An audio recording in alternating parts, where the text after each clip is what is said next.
wasiirka arrimaha dibadda dowladda federaalka ee Soomaaliya mudane Maxamed Cabdirasaaq Maxamuud iyo wafdi hogaaminayo ayaa xalay booqasho rasmi ku tagay dalka Masar iyadoo booqashadaasi ay ka dambeysay martiqaad uu wasiirka arrimaha dibadda ee dalka Soomaaliya uu ka helay wasiirka arrimaha dibadda ee dalka Masar Sayid Saamix Shukri. wasiirka arrimaha dibadda ee Soomaaliya mudane Maxamed Cabdirasaaq Maxamuud ayaa la filayaa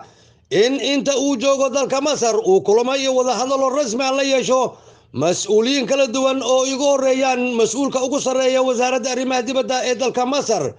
kuwa dowladda iyo qayb kale oo muhiim ah. haddaba wasiirka arrimaha dibadda ee Soomaaliya mudane Maxamed Cabdirasaaq Maxamuud iyo wafdigiisa waxaa si diiran ugu soo dhaweeyay gegada diyaaradaha caalamiga ee magaalada Qaahira ku-xigeenka kaaliyaha wasiirka arrimaha dibadda ee dalka Masar ee qaybta maraasimka ahna gudoomiyaha boqoshooyinka ee dalkaasi Danjire Khalid Abdurrahman iyo danjiraha dalka Soomaaliya u fadhiya dalka Masar ahna wakiilka Soomaaliya ee urka jaamacadda Carabta Danjire Ilyas Sheekh Umar iyo mas'uuliyiin kale. Ali Jaamac Cilmi Ali Kuus warbaahinta qaranka ee Soomaaliya.